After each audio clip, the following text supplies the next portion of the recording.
you're watching this. I'm Susan Kennard, and being British, I've got to talk about the weather.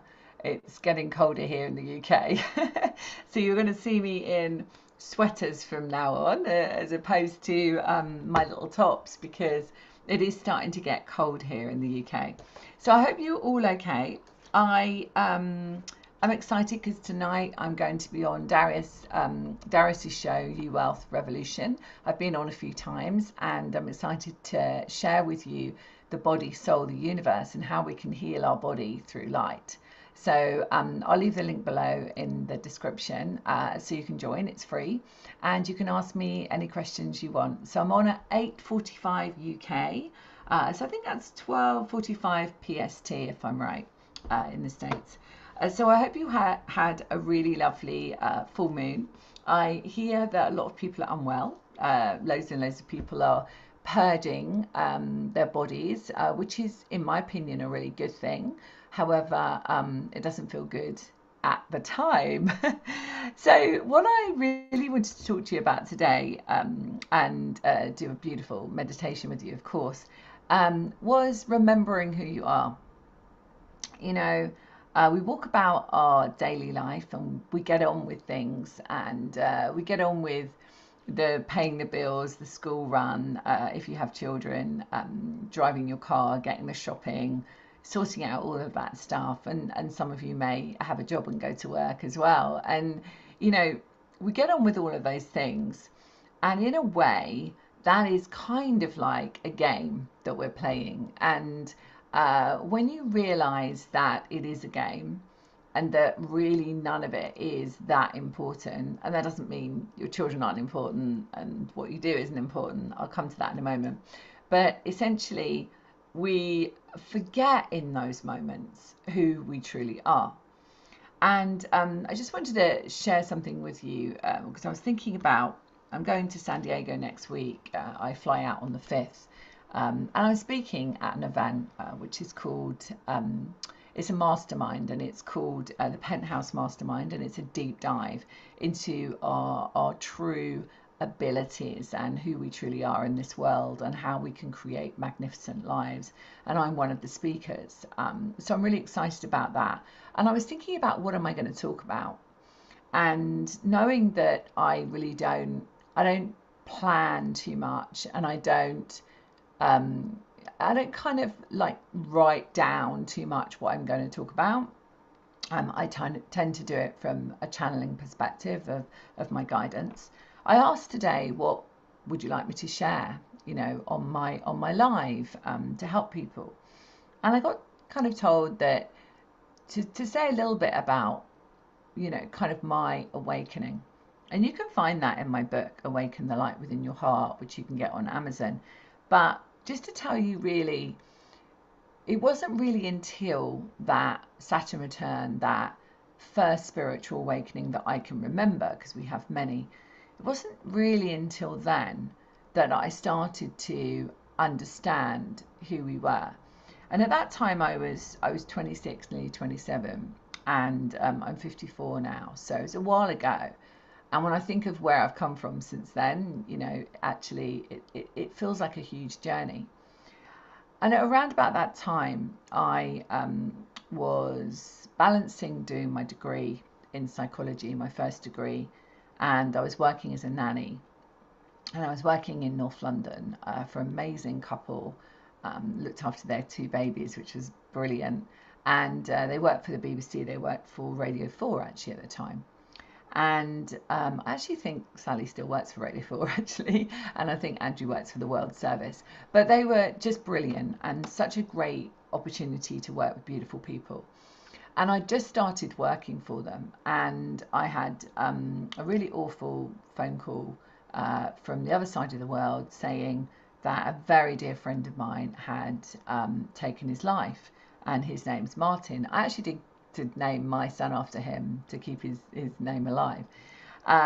So not that they're relatives or anything, it's just that I named my son after him.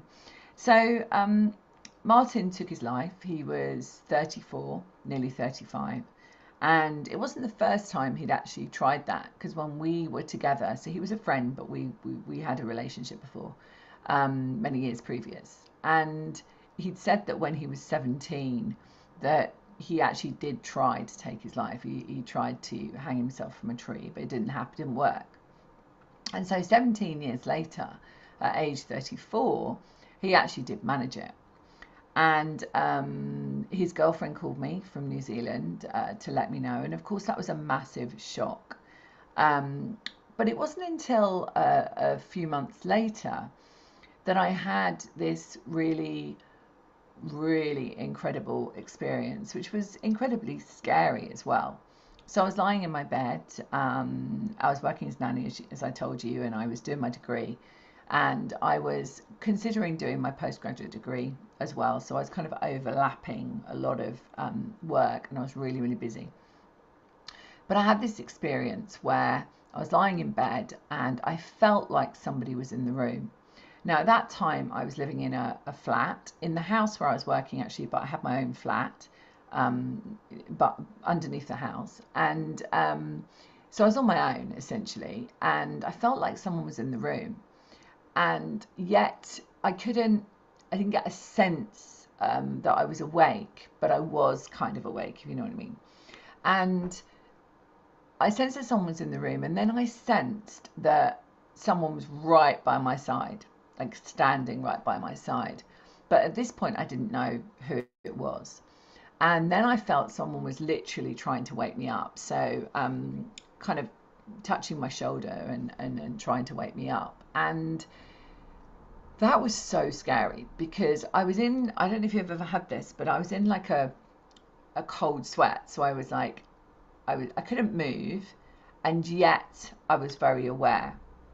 So I was almost like I was asleep, but I wasn't asleep. So I was in that what we would call a delta wave in our sleep. So I was kind of like aware, but I wasn't able to move.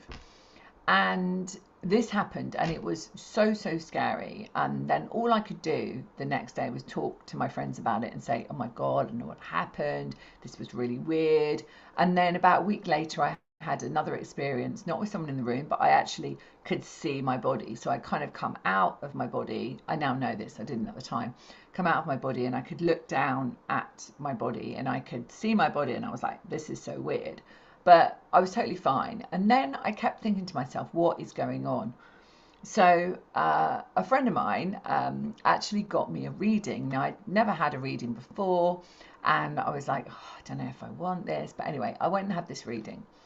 And she didn't know anything about me. I didn't tell her anything about me. And she just sat and gave me this reading. And she said to me, I've got someone here. And I said, okay. And she said, and she described Martin. I mean, literally described him to a T. And what he always used to wear a white t-shirt. Like he was very wealthy. His family's very wealthy, but he always wore a t-shirt and jeans, like nothing else. So she described him in his white t-shirt and his shorts or his jeans. And she talked about things that we'd done together. We'd traveled New Zealand together because he was from there. And she talked to me about all these different things that no one would have known apart from him and I. Different memories that we had on the beach in Pauanui. His parents had a beach house, and we would look up to the stars. There was a skylight and all that kind of stuff that no one knew. We didn't discuss it. And I was in floods of tears. I was like, how do you know this stuff? And then she said that he's saying, I'm really sorry, I didn't mean to scare you. And I'm like, oh my God, that was the moment that I realized that he had actually come to let me know that he was okay. And he didn't mean to scare me, but he obviously did, you know.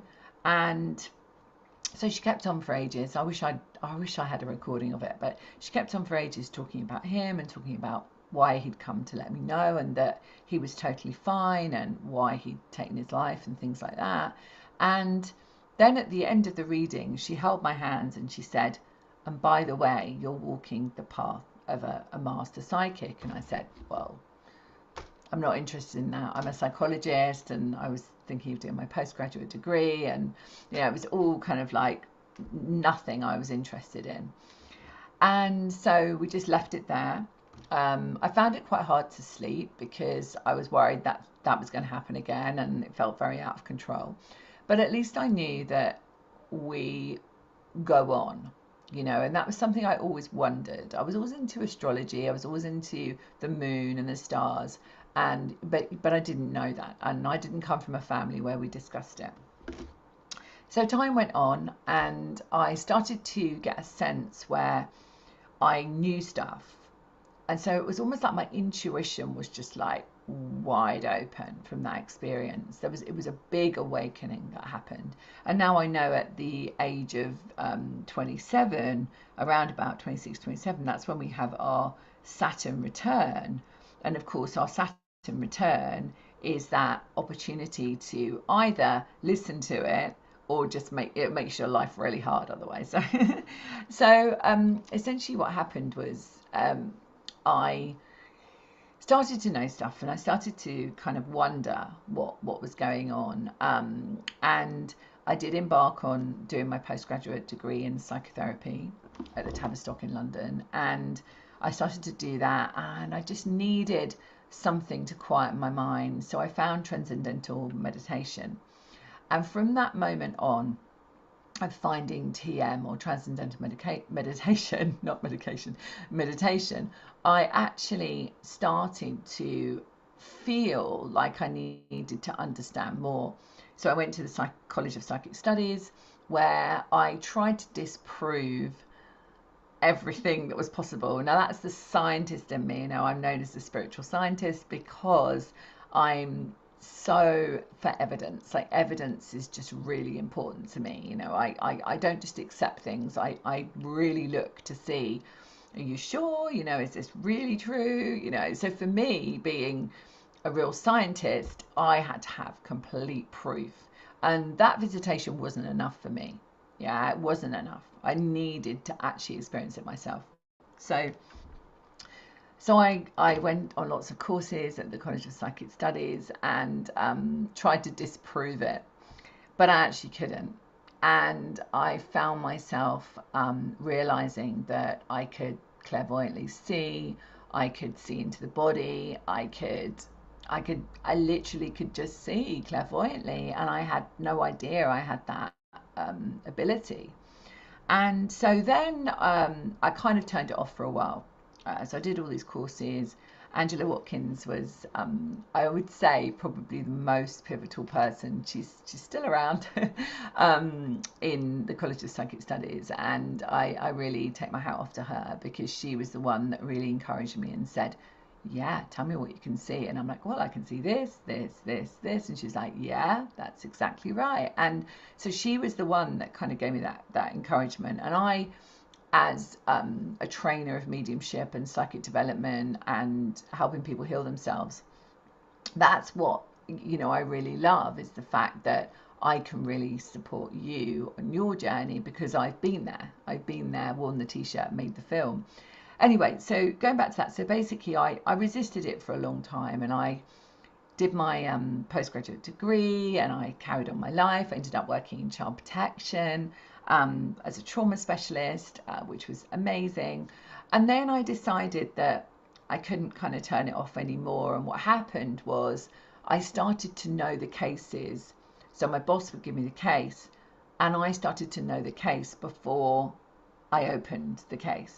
And everyone got kind of freaked out by it, because I would forget that no one knew about the case, and I would say, oh yeah, this is oh yeah, thank you, I'll have the baby case, I know the neglect, etc., etc. And I would be able to describe it, and they'd like, how do you know? And I went, oh, I just saw the front of it.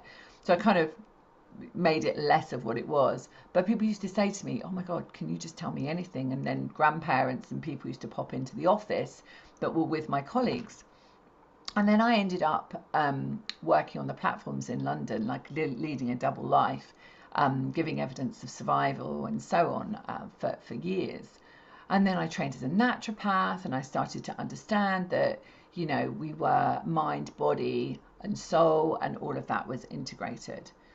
And today I would say that I have another spiritual awakening I'll share another time, but today I would honestly say that remembering that you are a divine being of light, a soul, having a human experience, stepping out of that spiritual closet, really owning why you're here, is one of the most fundamental things of this time.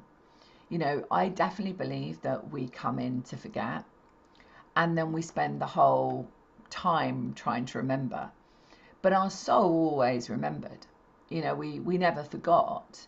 It's just that we forgot on a tangible, emotional, human level. But on a soul, spiritual level, we never forgot. Now, I consider myself very grateful that I remembered at that early age, that I tangibly remembered at that early age. And I know that, you know, the great awakening that is happening now is pivotal for this planet expansion, and for people really living their truth, and key things, really living an abundant life. You know, we were never meant to be scraping around, not being able to pay our bills. We were never meant to be that. You know, we were meant to just live with ease and grace.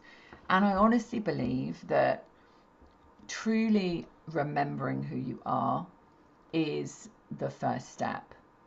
And when you actually do that, you notice that everything opens up.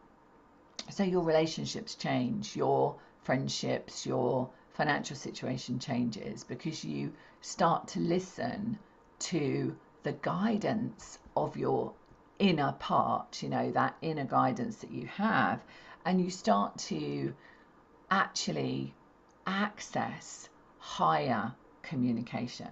Okay, so let's forget about the fact that we've got guides and angels and many different teams working with us.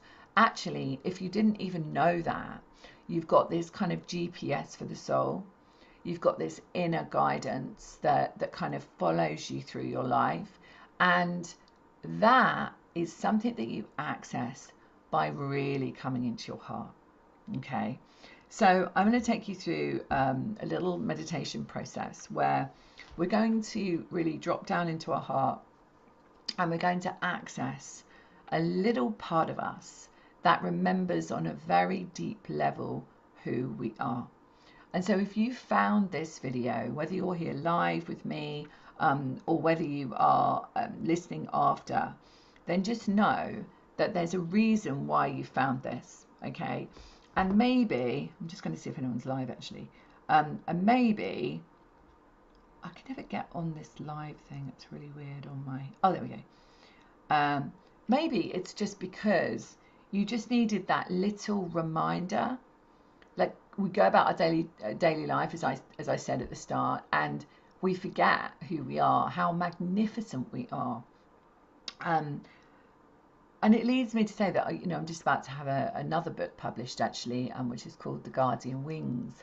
And it's for children. You know, it's so that you can read to your children. It's so that your children can read it. It's about realizing that you have your guides and angels, but that you also are this incredible being of light here in this world, here for a really important reason. And it's set in a magical world, with unicorns and magical trees and stuff.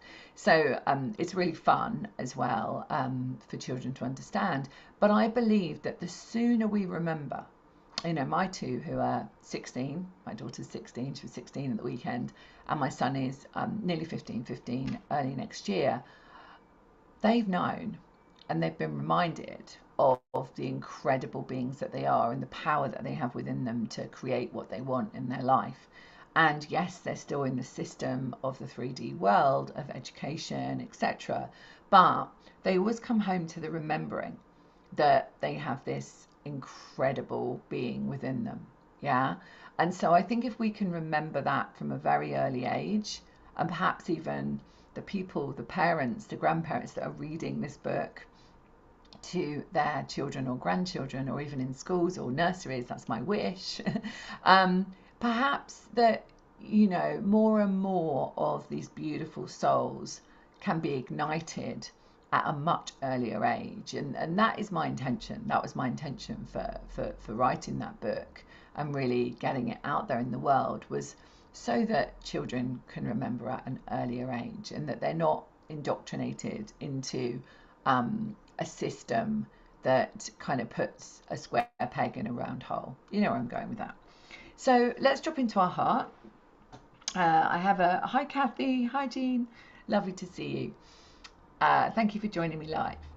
So let's just drop into our heart. I have a feeling that my daughter's about to come in, so the dog may bark, so I apologise for that. But let's just do this anyway. So take a really beautiful deep breath in through your nose and out through your mouth.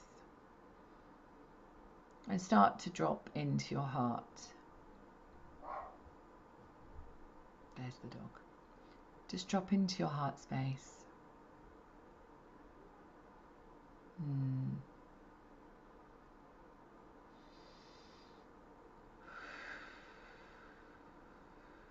And just take these few minutes for you as you breathe in through your nose and out through your mouth. Breathe in through your nose and out through your mouth. Now perhaps breathe in and hold for 3 seconds if you can. And breathe out. Good. Breathe in and hold for a few seconds. And breathe out. Good. And I want you to draw your attention to your heart. And let's just imagine there's a beautiful pink and gold. I'm getting heart, so let's just imagine there's a pink and gold heart that you can see underneath your hands. And it's expanding, vibrating and sparkling out throughout the whole of your body. And just bring and draw your attention down to your feet and watching those sparkles come all the way through your body to your feet. And then feeling that connection to the beautiful earth, Mother Earth, Gaia. And then just imagining a star, your Earth star, underneath your feet, pulling you down and grounding you in this experience. Good. Remember to breathe. Breathe up to your heart and up to the crown of your head.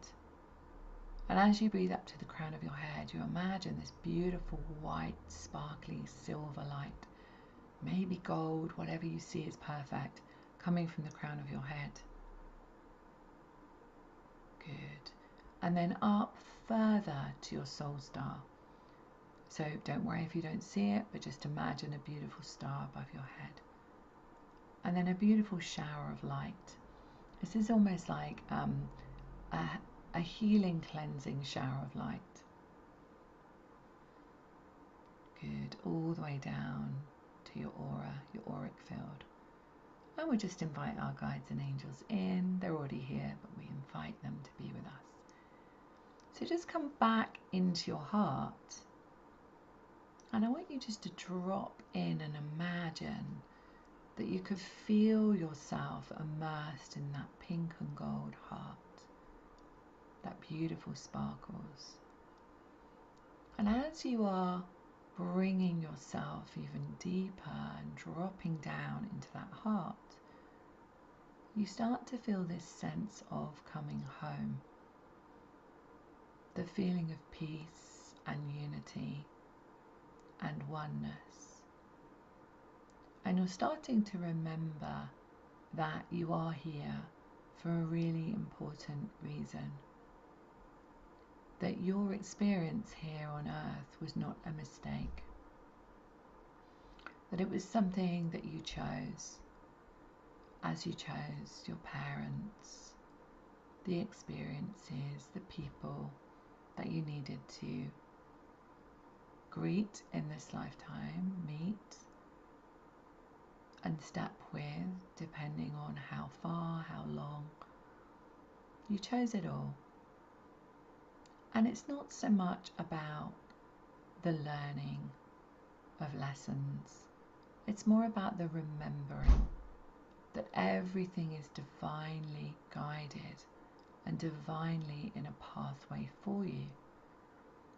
And that pathway leads you to that part of why you came and what service you came to offer. And so just step into that feeling of oneness again. And I want you just to ask your true higher self within, what do I need to know about my mission?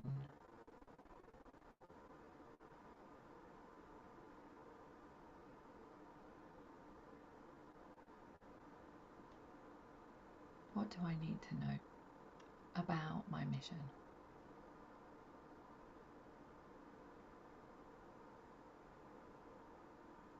Just take a few moments to listen or just feel.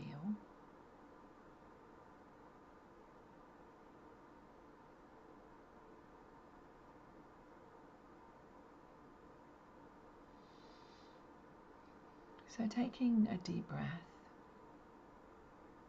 and bringing your awareness back, opening your eyes, knowing that you can come back and do that process whenever you feel drawn, and knowing that your day now starts with being grounded, being connected, and really dropping into that remembering of who you are. I hope you've enjoyed this video today.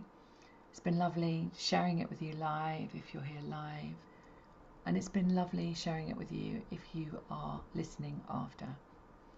Know that this present moment that we are living in is the sum of the parts of many other timelines, and you truly can live your highest timeline. And I do believe that one of the keys is remembering deeply and honouring who you truly are.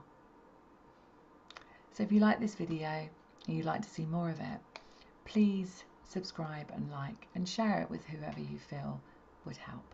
Okay, much love and see you very soon. Bye for now. Thank you, Pat. Love you.